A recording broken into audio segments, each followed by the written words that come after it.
The Grade 1 Runhappy Metropolitan Mile, better known as the Met Mile. A lot of people are excited about this classic race in American history. It's been run since 1891, and the Met Mile this year has a really strong field. Now, a couple of things to dive into before we go into the race. You know, a lot of times when you get an anticipated matchup like this, it usually doesn't turn out to quite go to expectations. Usually a horse dominates, a couple of horses don't fire. You get a speed duel and somebody kind of clunks up and picks up the pieces. So I think this race could go in a couple of different directions. I do anticipate a pretty strong pace, and I think we're going to get that because we have a couple of sprinters stretching out. We also have a race favorite in McKinzie who goes back to a distance that could potentially be very strong for him.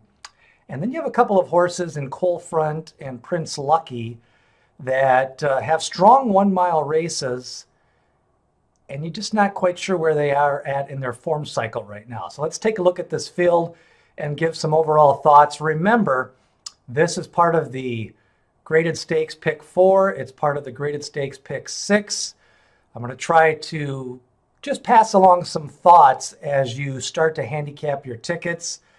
Not saying I'm going to have the winner of all of these races, just trying to point out a few things. Hopefully you're kind of doing some handicapping as you listen and watch these videos. Something comes up and you kind of take a second look. If you just want some quick picks, well, you can listen in for those as well. But really just trying to get people in the thought of going through the process of handicapping a race like this. I always try to bet the mistake. And the mistake is whose odds are higher than they should be. And you want to bet less on the horses if they're underlays in the race. So Coal Front, this horse comes in off a nice victory in the Godolphin Mile, Grade 2 over in Dubai. Now, overall, that was a weaker field. So he steps up in class here. Not only just going from a Grade 2 to a Grade 1, he goes up in North American class versus Dubai class. He's 7 for 9 lifetime wins. Now, for some of those who may not follow the game, he was off from September of 2017 to November of 2018 because he had some knee issues. He had some screws put into his ankles and knees. So he was on the disabled list, and he came back. And he's ran well since then. He comes in riding a 3-race win streak, had a nice win at Oaklawn, so he can ship. This is his second race at Belmont. He's 1 for 1 at Belmont Park. He's kind of a B contender for me, but definitely can make the case that he's live in this spot. Now, McKinzie, I have to admit, I'm a fan of this horse. 10 lifetime starts, 6 wins, comes off a huge effort in the Alysheba Stakes. That was his highest lifetime Beyer speed figure of 109. So there is a small chance he could regress in this spot. He does keep Mike Smith. Mike Smith has ridden him in all 10 of his career races. Kind of unusual in this day of age. And, you know, this is a horse that I've never truly believed is a 10 furlong horse. I'm not really sure he's a Breeders' Cup Classic contender, but I think the Whitney, the Woodward, and the Met Mile, I think a lot of people have been waiting for this horse to get at the flat mile. He's ran a mile one time. That was in the Sham Stakes. He won by 3 lengths. That was a small field, again, a 5-horse field. He does face a tougher field than he did face in the street Alysheba race in his last race. His Santa Anita handicap, that was just an all-out dogfight with Gift Box. He just couldn't really go 10 furlongs. The track was slow and deep that race, and his Malibu was scintillating. He laid off the pace out of the 13th post position. So he ran wide and he was able to rate. And I think that ability to rate is going to be a key in this race. He's definitely a top contender and very highly likely to be favored in this spot. Although that could go to the horse right outside of him, Mitole. Mitole is 7 for 10 lifetime, just under $1 million in earnings. Now here's another horse. He's never ran a mile. He has 9 races at 6 furlongs. And then his last race was 7 furlongs. So he's going a mile for the first time. Now, the last race he sat off a pace at 7 furlongs, but that pace was quicker. So he's probably going to face a slower pace. I think they're going to want to rate because I think McKinzie, with his distance races knows what he is capable of. I'm not sure if the jockey on Mitole is going to know how much horse he has. I think he may get forced into an early move. I think Mitole is going to be a little bit of an underlay. If you want to make the case for him, then I think he's the type of horse you single on. Because he's either going to be faster than all these horses. His last 5 speed figures are 107, 104, 103, 108, and his last race a 106. If he stays the same and can extend that speed out to a mile, McKinzie would have to run or match his lifetime best race to beat him at this distance. So Mitole's a player. I'm not going to use him as heavily on my tickets. I think he's a little bit of an underlay, and I really question whether he can get a mile first time against this type of horse. But I think you have to strike while the iron is hot, so I can definitely see why he's in the spot. Thunder Snow, now this horse is going to be an underlay.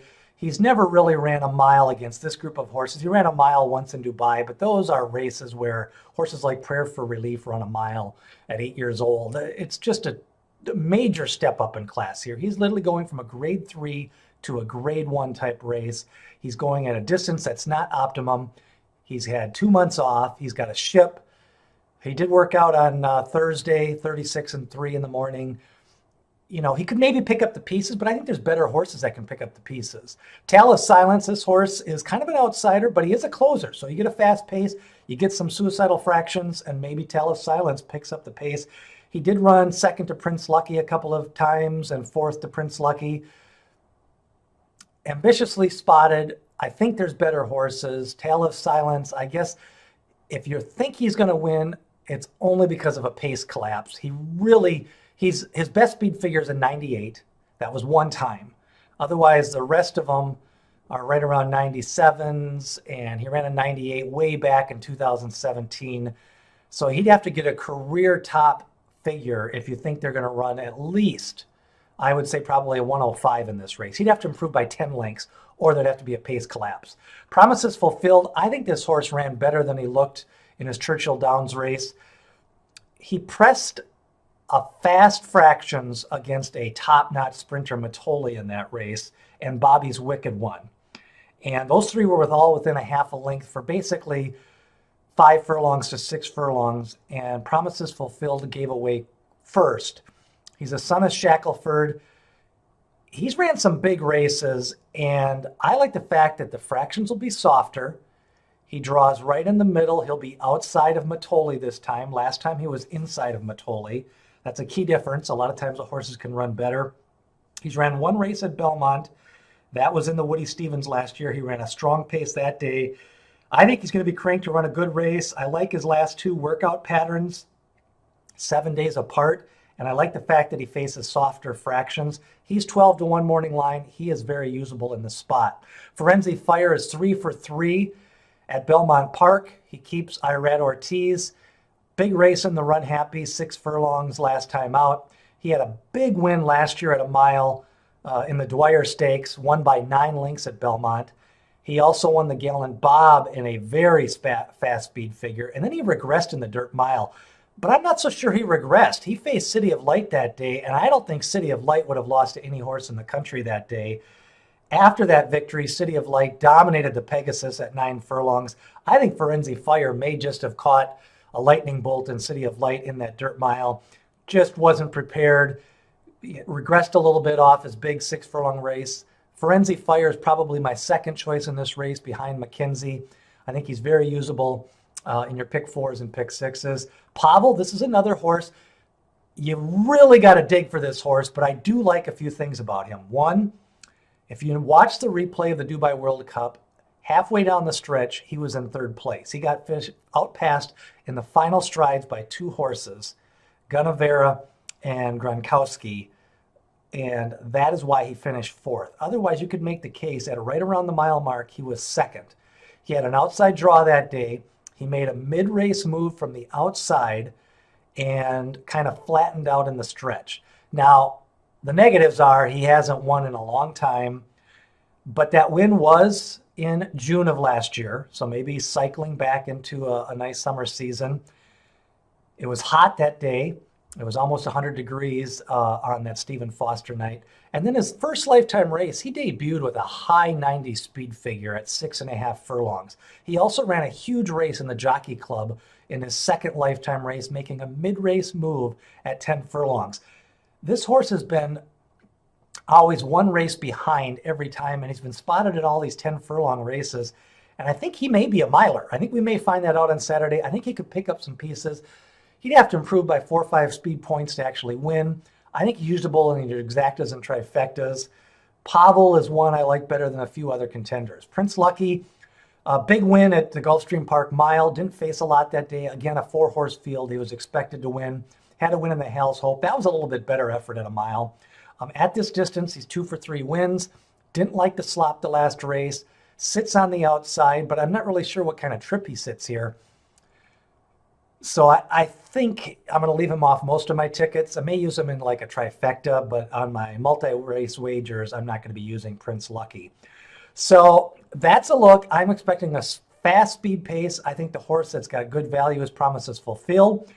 McKinzie is kind of my slight selection, maybe with Firenze Fire. I guess I'm going to ultimately go with Firenze Fire as my top selection. McKinzie should run well. I'm not sold on Mitole going a mile. And Cold Front is very usable. He should get a draw trip on the inside. I guess if you really want to go deep, you may go Pavel, or you might go somebody like Tale of Silence. I'm leaning against Thunder Snow. I just don't think he can get the distance, and I think there's better closers than in this race, and I'm not sure he's just not going to get too far behind. I expect a strong speed figure out of this race. I think somebody's going to bull a 108, 109. I think somebody's going to win this race by a couple of lengths. Not sure it's going to be close. If that fits the case, then you're looking at a Mitole or a McKenzie or a Firenze Fire. But again, a little bit of consideration for Cold Front. Pavel maybe on the exactas or trifectas if the pace falls apart, and promises fulfilled. Take a second look at him as you're looking at your handicapping. Should be a strong race. It's 2 races before the Belmont Stakes. It's the Runhappy Met Mile at beautiful Belmont Park.